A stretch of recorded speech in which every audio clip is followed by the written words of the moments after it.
Welcome back to another After Work special. My name is Garrett, and this is Mojo Manufacturing.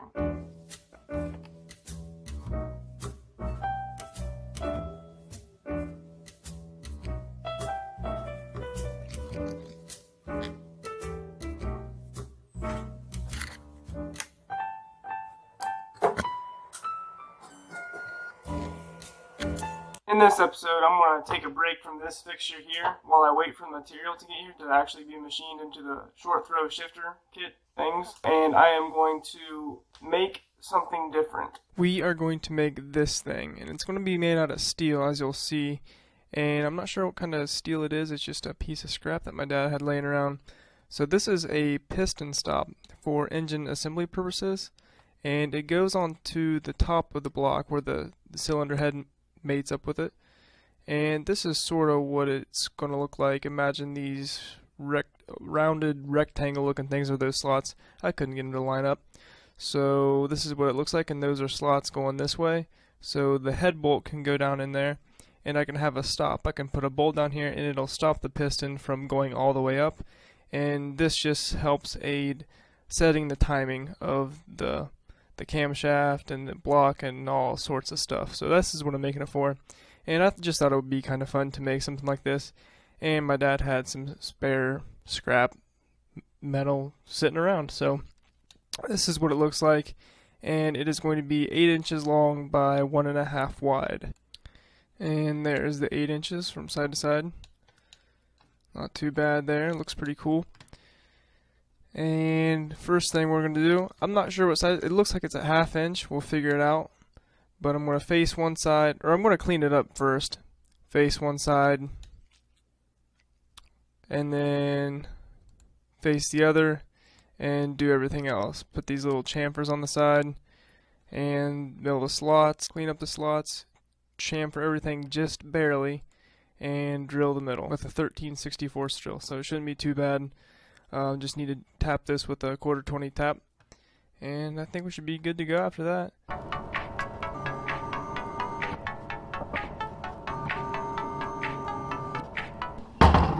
So this is the piece of stock that my dad had. It's a 1/2 inch, and yeah, I'm just gonna have to cut that thin strip out right there with the bandsaw, so that should be very interesting.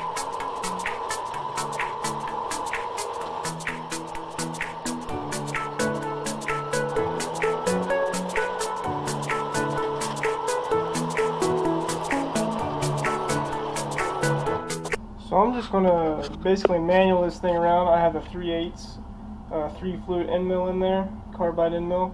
Just going to turn the coolant on and then go back and forth this thing until it gets all flat, and I'll flip it over and take it to the size.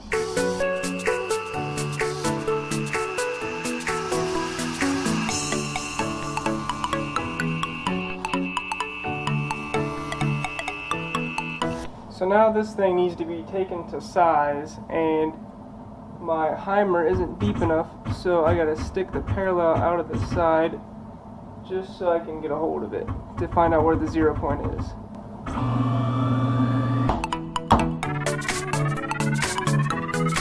So here I have tool 18, which is my 3/8 end mill, and I'm gonna go down to where I need to be.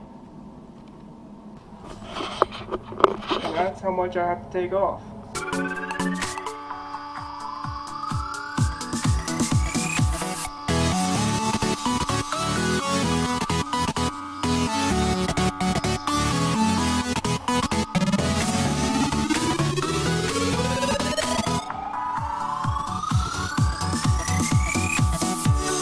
So now I'm on the side here. I already took a pass one time, but I'm going to take another one. Seemed to do pretty well, but I'm going to take one more, and then we'll go on to this side. I'll go off this side and measure my 8 inches over to here.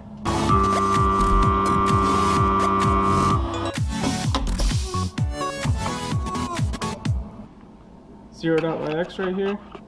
I'll put the 3/8 end mill back in there and take this to size.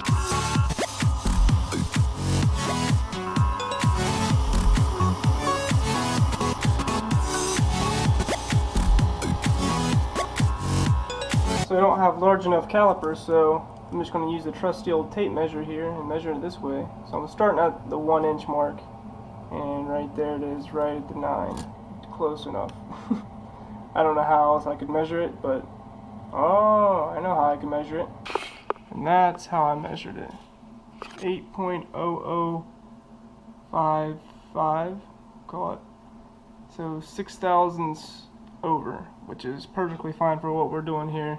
Got everything loaded in here, got my origin point right here, 3/8 end mill. This one's actually in the program this time. I'm not actually manualing this one around.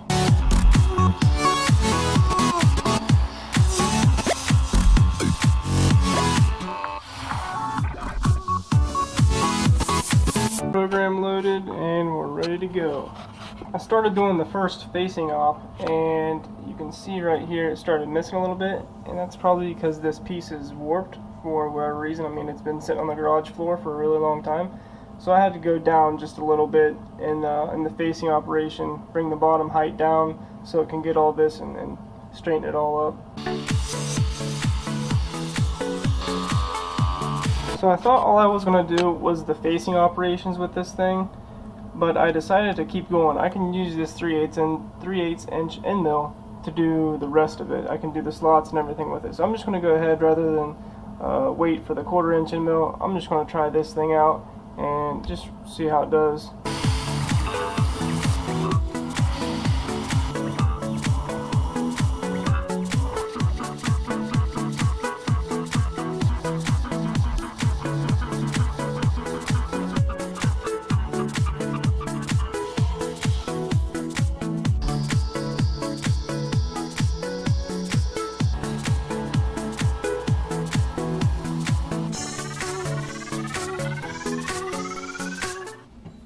And this is it after it's all cleaned up. Looks pretty good, I think. Had a little bit of chatter somewhere right there, if you can see that. And that's why I wanted to wait to get the new 1/4 inch 4 flute end mill. And it's I forget what coating it has on it, but yeah, 4 flute. I think that would have done much better than the 3 flute 3/8 inch end mill. But I just wanted to get this done, so I'm just going to hand tap that and it'll work. It just sits right on top of the engine block, so I think that'll work pretty good. Thanks for watching.